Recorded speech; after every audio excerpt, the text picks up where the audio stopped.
Hello, good morning, everyone. Welcome to our Heavenly Parent Holy Community Oceania Morning with Pray.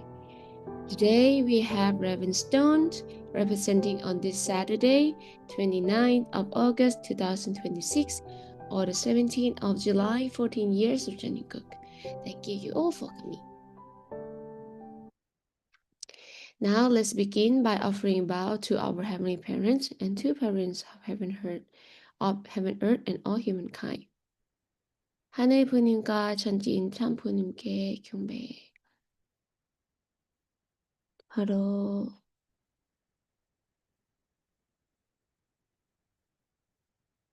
Now let us recite our family pledge together. 가정 맹세 5. 천국주인 우리 가정은 참 사랑을 중심하고 메인 주제적 선상세계와 대상적 지상세계의 통일을 향해 전진적 발전은 촉진화할 것을 맹세하나이다. 5. Our family, the owner of Chaninguk, pledged to strive every day to advance the unification of the spirit world and the physical world as object and object partners by centering on true love. Next, I would like to offering a prayer with this prayer title of Shania Sanctum Entrance Proclamation Prayer from 13 April 2025.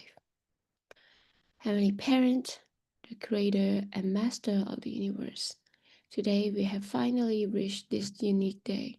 After you patiently endure and wait for 6,000 years due to the fall, Heavenly Parent, we thank you.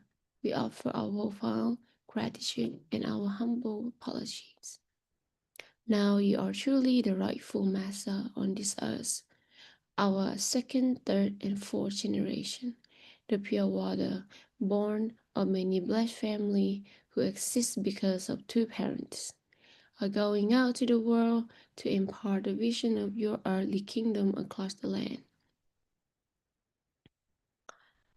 From this day forward, Heavenly Parent, please embrace and love your children with all your heart. This world will now gradually be set in order under your dominion, and a world of one family of humankind attending the Heavenly Parent with true love will surely unfold. In the name of Holy Mother Hunt, I proclaim to the world that the gates of heaven, the gates of God's kingdoms of Shanyuguk are now wide open. Adieu. Thank you. And yes, before we welcome Reverend Stone, I would like to share a prayer song. So let's listen together. Our beloved true parents, us, the Sangwon warriors, will become one, and until the very end will attend you, true mother. 부모님의 사랑은 변함없이 우리를 감싸주네. 어둠이 밀려오더라도 그 빛은 항상 우리 곁에 있네. 참 부모님의 사랑은 변함없이 우리를 감싸주네. 어둠이 밀려오더라도 그 빛은 항상 우리 곁에 있네.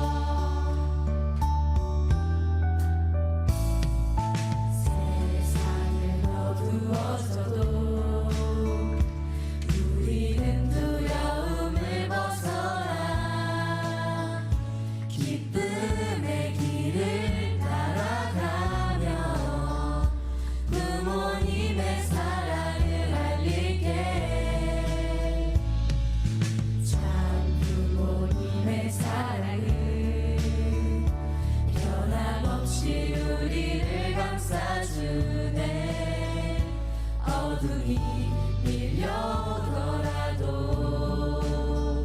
그 빛은 항상 우리 곁에 있네. 희망의 빛이 비추는 곳, 하늘 부모님의 사랑이 흐르는 곳, 우리는 함께 걸어가네. 참 부모님의 품 안에서 우리는 하나 되어 사랑으로 세상을 변화시키리. 참 부모님의 길을 따라 희망의 빛을 펼치리라. 함께 찬양하시겠습니다. 희망의 빛이 비추는 곳, 하늘 부모님의 사랑이 흐르는 곳, 우리는 함께 걸어가네. 참 부모님의 품 안에서 희망의 빛이 비추는 곳, 하늘 부모님의 사랑이 흐르는 곳, 우리는 함께 걸어가네. 참 부모님의 품 안에서 희망의 빛이 비추는 곳, 하늘 부모님의 사랑이 흐르는 곳, 우리는 함께 걸어가네. 참 부모님의 품 안에서 저희 어머님 모시고 끝까지 걸어가겠습니다. We'll move until the very end, attending our true mother. Hallelujah. 경례 바로 Yes, thank you. Now let us give a warm welcome to Livingstone.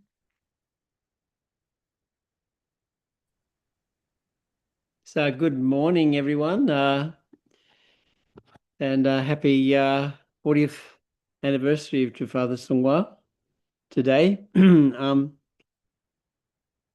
Today, as I mentioned earlier, I'm going to give the next video from Dr. Thomas Ward on the God or No God series. So please let me launch. It's actually like a 47-minute long recording, but I'm going to miss out on the first little bit and then the last reflection as well, but the full version of Dr. Ward's presentation I'll present. So hopefully it's going to work. Let me just launch.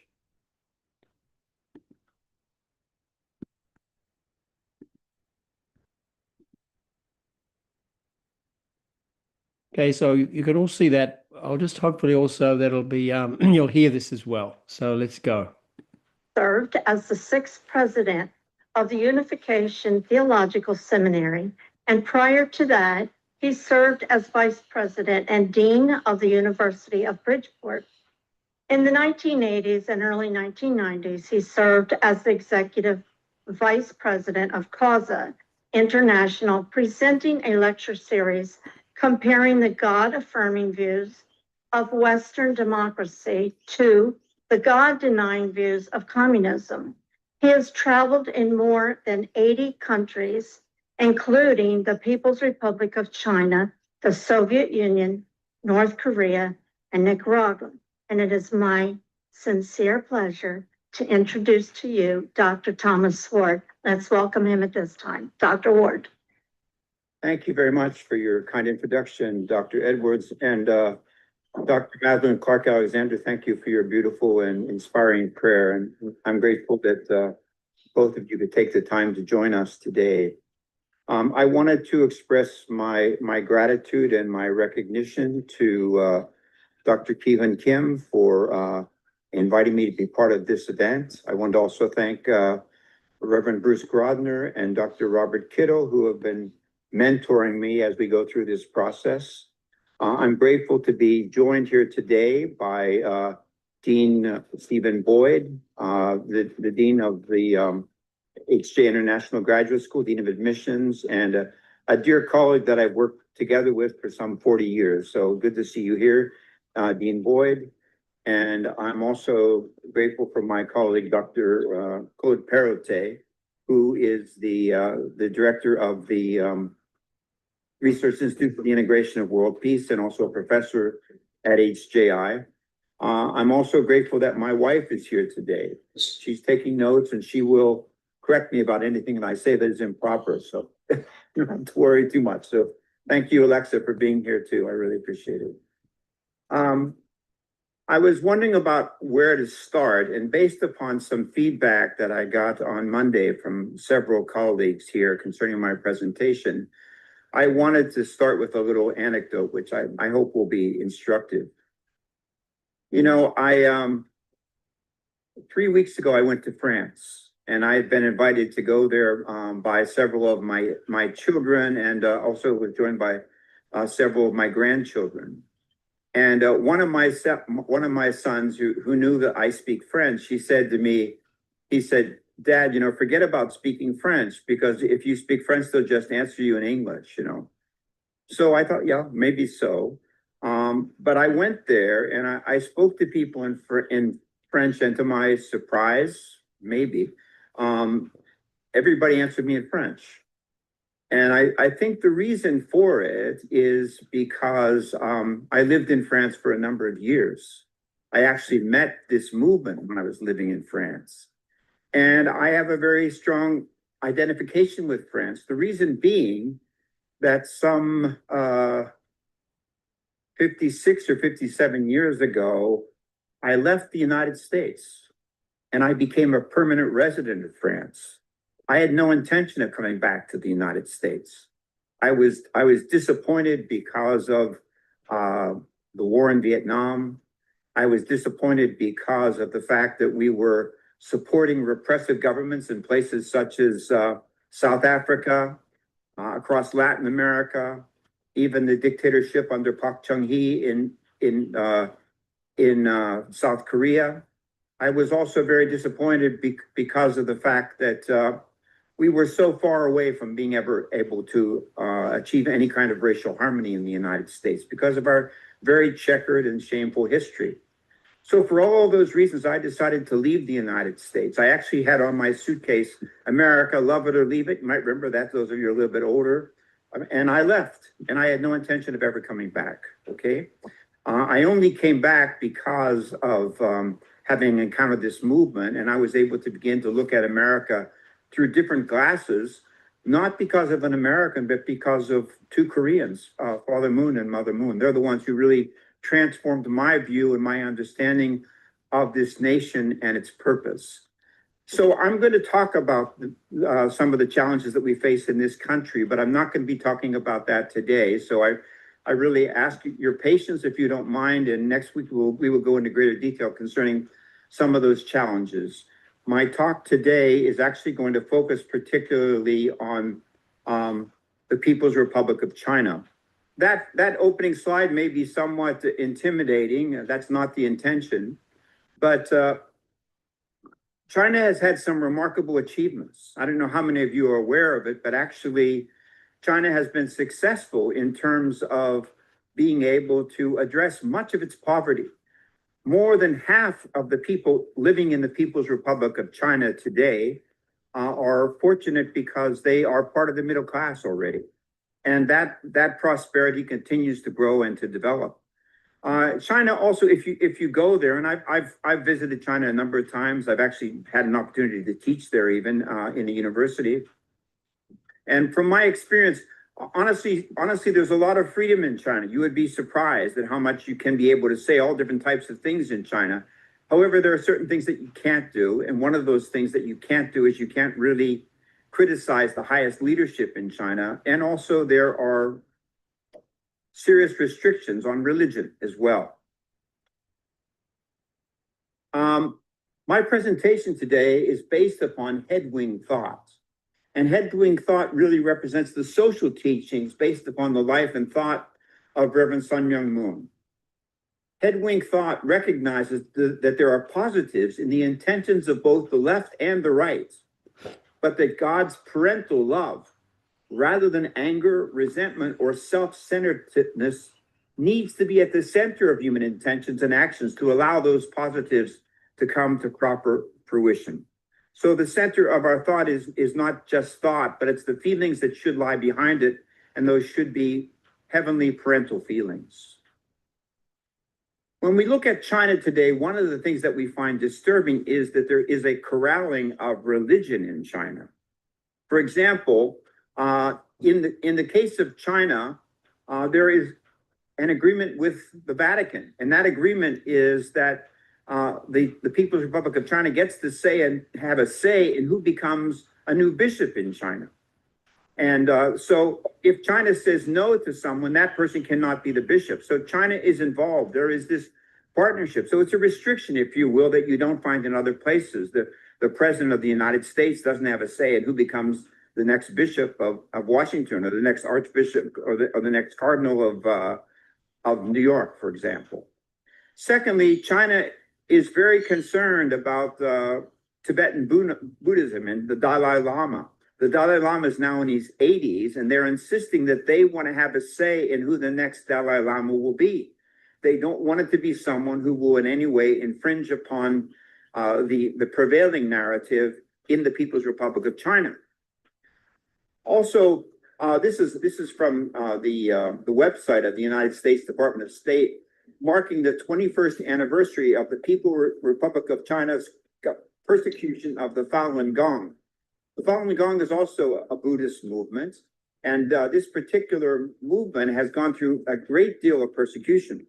If you do a Google search and you look at either the United Nations web coverage of the Falun Gong or the United States Department of State coverage of the Falun Gong, you'll find that there are allegations that even the People's Republic of China is alleged to have performed organ removal of organs of these particular people and selling them on the market. So it's been a cause of great concern, and something that the United Nations has called to investigate.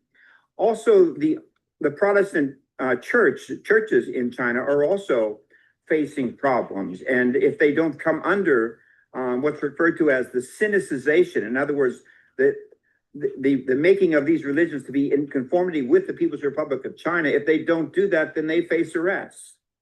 Also, the Family Federation for World Peace, along with a number of other new religions, is likewise prohibited in the People's Republic of China in accord with the counterterrorism law, alleging that the Unification Church and other new religions are involved in promoting terrorism and extremism in the People's Republic of China. And recently, when the news came that the Family Federation for World Peace had been closed in Japan, the People's Republic of China strongly endorsed and supported that decision for the dissolution of the church.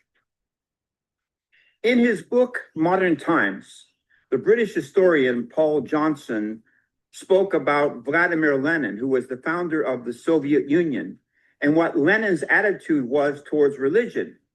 And what he said was that, this is from the book, this is a quote, Lenin had no real feelings about corrupt priests because they were easily beaten. The men he really feared and hated and later persecuted were the saints. The purer the religion, the more dangerous. A devoted cleric, he argued, is far more influential than an egotistical and immoral one. So what communism was concerned about, and is concerned about even now, is religion that's not really to be able to be under their control. And so when prophets dare to speak out about injustices or wrongdoings, there is a concern which exists, and therefore somehow this is a dimension of communism we have to recognize, that they don't want real freedom of religion. They want only religion that somehow conforms with and supports their agenda and their concerns. What lies underneath the political views of the People's Republic of China? Essentially, the key components of Chinese communism are very similar to the components of Soviet communism. You'll find the prominence of the labor theory of value, the theory of surplus value, dialectical materialism, the Marxist view of history. And what separates it from the Soviet view is what's called socialism with Chinese characteristics. I don't have time today to go into all these views very, very extensively. I think you can understand that. Actually, I've kind of brought together here, this is like a summary of 8 separate lectures which deal with these different dimensions of Chinese communism.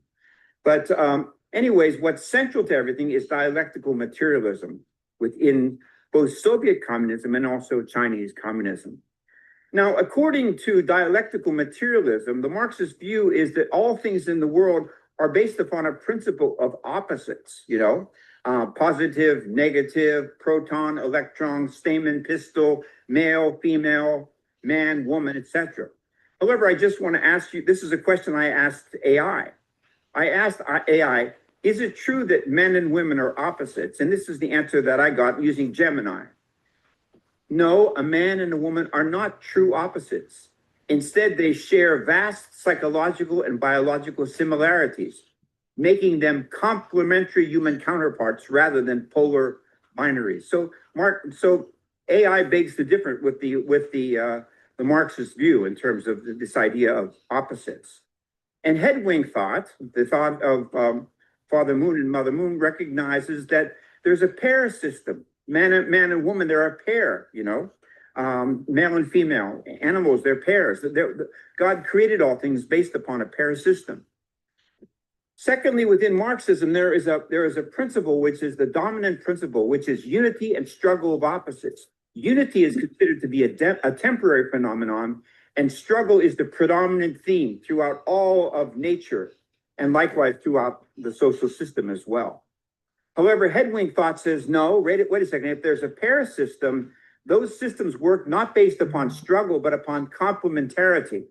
It's basically by complementing and supporting each other that we're able to have a constructive family, children, have a constructive clan. All those things happen based upon complementarity rather than simply struggle. Likewise, Marxism says that in nature, changes occur based upon, first of all, changes in quantity or size. First, things grow to a certain size, and then they change in quality or form. So first they become bigger, and then they change in form. So change from quantity to quality. This particular chart reflects one of the images that is popular in the People's Republic of China in explaining the dialectic, and that is the notion of a struggle between the embryo in an egg and the shell that surrounds it. These two are said to be contradictory, the embryo and the shell. And as the embryo becomes larger, more and more this shell becomes an obstacle until finally something needs to be done. Somehow the shell has to be broken. And Marxism takes this particular comparison and it says, yes, the same way that there's that relationship between an embryo and a shell, there is also that relationship in capitalist society between the oppressed laborers, those who are victims of the capitalist system, and the capitalists themselves. And as the labor class grows stronger, and at the same time as they face further oppression from capitalism, which according to Marx will increasingly become a police state, as that oppression grows more and more, eventually they're going to break that shell. And when they break that shell, something totally new is going to come out of that. And that new thing that's going to emerge is socialism. However, is this analogy really true? Does change really occur from a change in size to a change in form? Do you really have a change in size first and then a change in form? Let's look at the case of the embryo that was just given as an example, which is an example of the People's Republic of China. By day 3, if you can see that image there, you'll see that already the form has begun to change. It's not that there's growth in size first, growth in quantity first, and then a change in form. These two are simultaneous. And by the time you get to day 15 of the 21 days of the whole incubation process, you pretty much have the form of a chicken there. So quantity and quality are actually simultaneous. They are not contradictory, as Marxism maintains. So this view, this explanation, likewise, is an untrue explanation. It's an exciting explanation to explain revolution, but it has very little to do with the reality of the developments within nature. According to the Marxist view, all value is based upon labor. Labor causes all value in all commodities. One simple thing. However, so therefore, Marx explains that profits occur based upon what? They're based upon surplus value. What's surplus value? The surplus value of human labor. Laborers are not being paid what they deserve. Instead, they're being paid only a portion of that, and the rest is being stolen by the capitalists. Now, I'm not going to deny that sometimes this type of thing does happen. I think we all recognize that it does. However, for Marx, it was an absolute law and something that could not be changed under any circumstance. But quite simply, this explanation of the way in which profits are formed is far too simplistic. It's not just human labor. What about the inventor? If somebody doesn't invent a new product, how can you have something that increases value? What about the marketers that decide, well, you know, right now it's really good if we can be able to sell this particular product in South America because they don't have any of it, you know? What about the sales personnel who have a certain way to be able to understand, well, if I put together this product and this product, somehow that will be more attractive to people who might want to buy it. What about advertising? How many things have you and I purchased because of the clever advertising that kind of drew us in? Even machinery has a kind of creativity in it, right?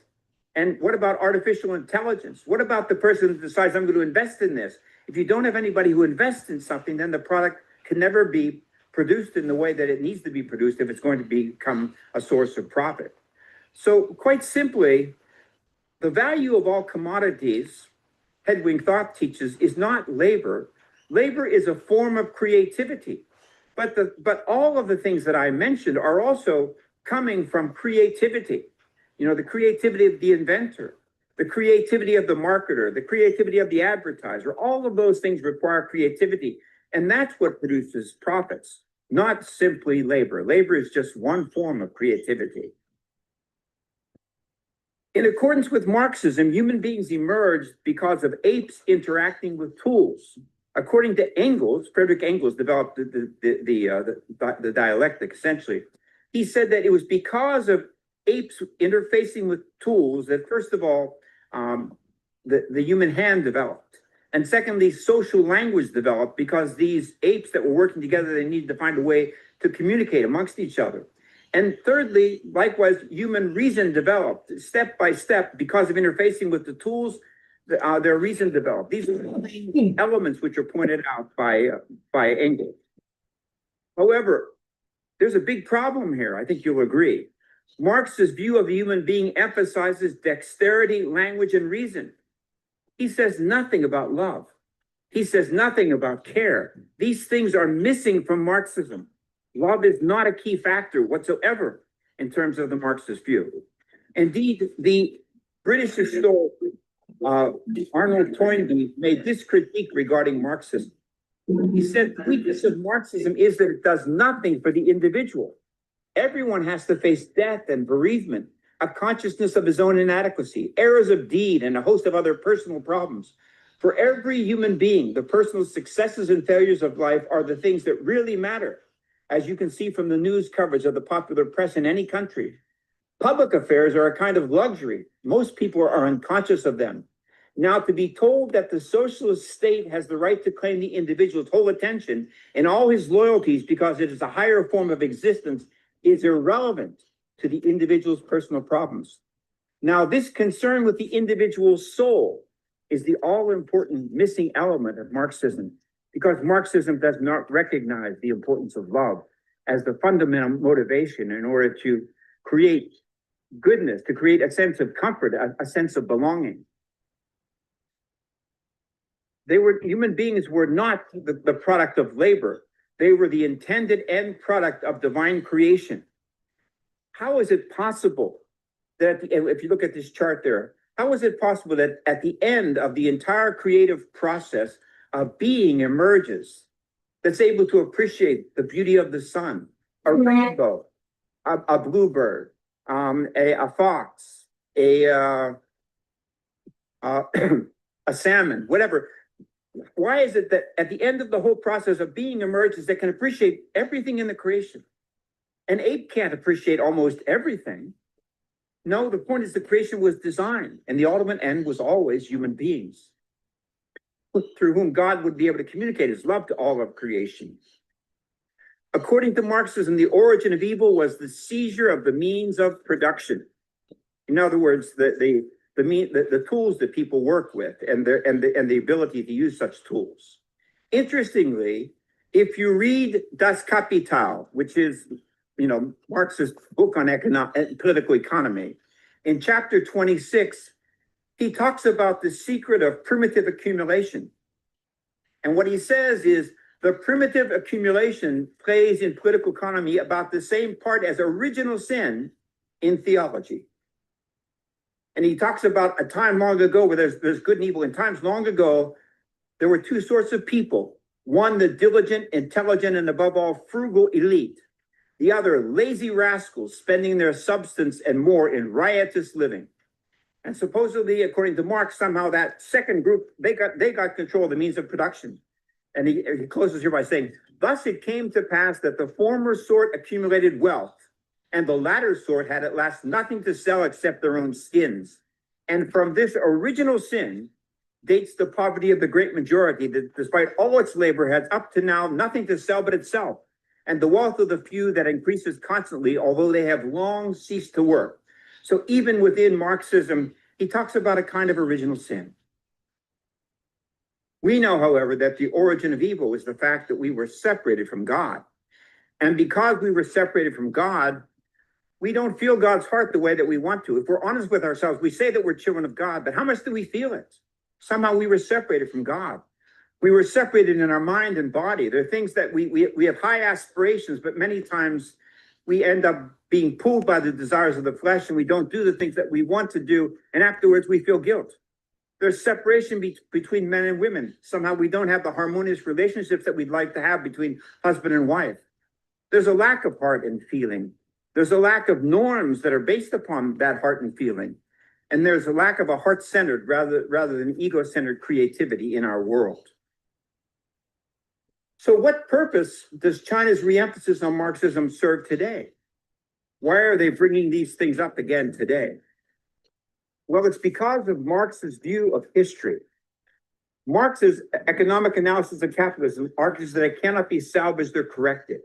And it also argues that God does not exist, that matter is the basis of all things, that matter is preserved and develops further because of the dialectic of the unity and struggle of opposites. Marx's view of history identifies the present moment as the moment for revolution, and Marx's view of history justifies repression and dictatorship even after the revolution. It allows for repression. It allows to stop religious freedom even after the revolution. So among Marx's stages of history, the final stage before pure communism, which is really like the kingdom of heaven, we'll say, is socialism. And socialism is meant to be led by the proletariat. Marx and Lenin both use the term, and so does Mao, dictatorship of the proletariat. Somehow, during the socialist stage of history, the dictatorship of the proletariat is what dominates, what guides everything. Mao Zedong himself, talking about leadership in the socialist stage of history, he said, during the entire period of socialism, our organs of dictatorship should not be weakened, but should be strengthened. Do you hear that? Our organs of dictatorship should not be weakened, but should be strengthened. Now, this is the point. Mao made this statement in 1968. We now find ourselves in 2026. So what's that? It's almost 60 years later. However, if you look at the constitution of today's People's Republic of China, as it was revised just 8 years ago, it reads as follows. It talks about the stage where the People's Republic of China finds itself in terms of development. And it says, our country will long remain in the primary stage of socialism. In the primary stage. It means even after 60 years, they haven't even begun to get out of socialism. So guess what you have if you have that? You have a rationale for the dictatorship of the proletariat. Our country will long remain in the primary stage of socialism. The leadership of the Communist Party will continue to rule, Thanks, justified by the William. dictatorship of the proletariat. And during that period, organs of dictatorship should not be weakened, but should be strengthened. So, ruled by the dictatorship of the proletariat, the Chinese Communist Party, who will lead the way to communism, even when it takes centuries, because we've made no progress in more than half a century, perhaps 1,000 years to get there. So for this long period of time, there's going to be this dictatorship. And under this dictatorship, things like religious freedom, of course, cannot be allowed if it somehow disrupts the narrative of what it is that the party is trying to achieve. Finally, my observation is this: communism requires faith. Communism says that the world was formed with no God via the dialectic. It takes faith to believe that. It takes faith to believe that. That contrasts with the Big Bang Theory. Also, communism specifically says that there was a primitive communal society like a Garden of Eden where people all shared everything and were happy together. That takes faith. It also, as we read, it says that there was an original sin, which was the seizure of the means of production at the beginning of history. That takes faith also. You have to believe that there was a specific point in history when that happened. And also, it says that your redemption will come because of revolution. So you pick up arms and you revolt against those in power. You even take their lives. Why? Because of faith that that's the only way you can ever be able to be redeemed.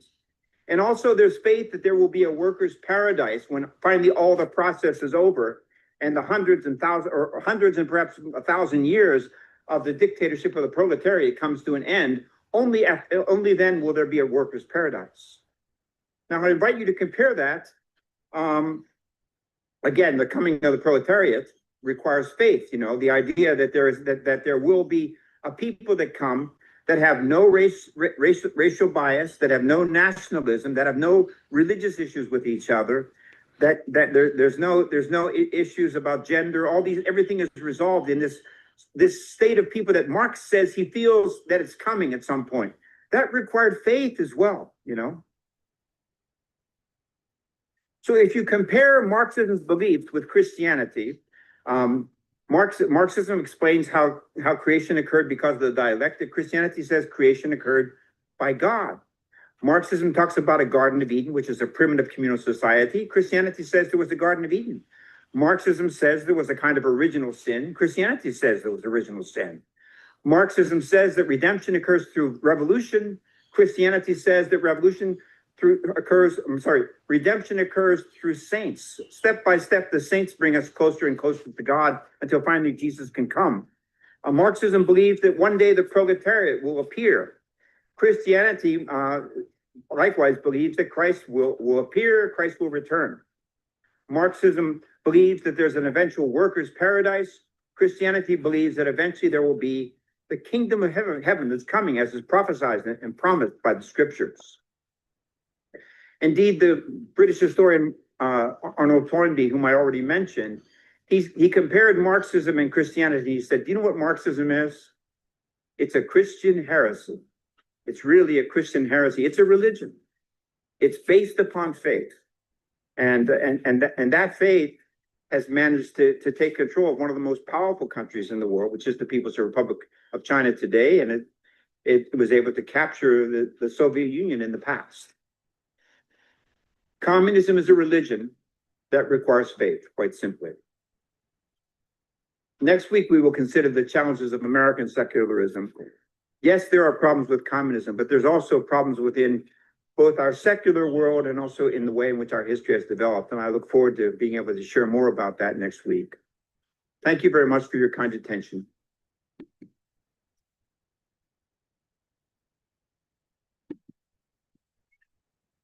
Okay, thank you so much. I hope you enjoyed that and got some really good understanding about that. And as Dr. Ward said, the next Saturday, he will analyze about secularism in the West and those other forms of materialism. So, yeah, thank you everyone for your kind attention. God bless.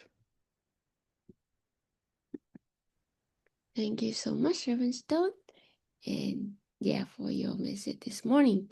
And now I would like to share one more prayer song. So yes, let's just listen together.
Okay, thank you so much.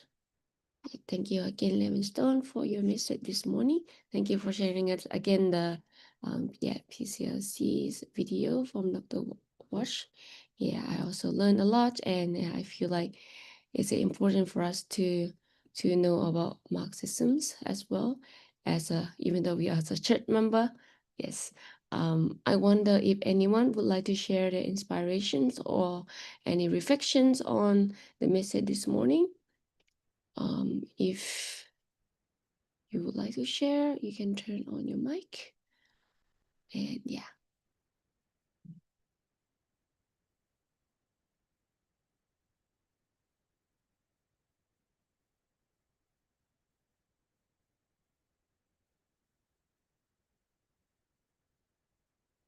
Yes, if not, I would like to continue our prayer. Okay. Yes. Yeah. So now it's a time for 7 minutes unison prayer. So let's just offering prayer together.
Yes, thank you everyone. That's at the end of our Hundoke today.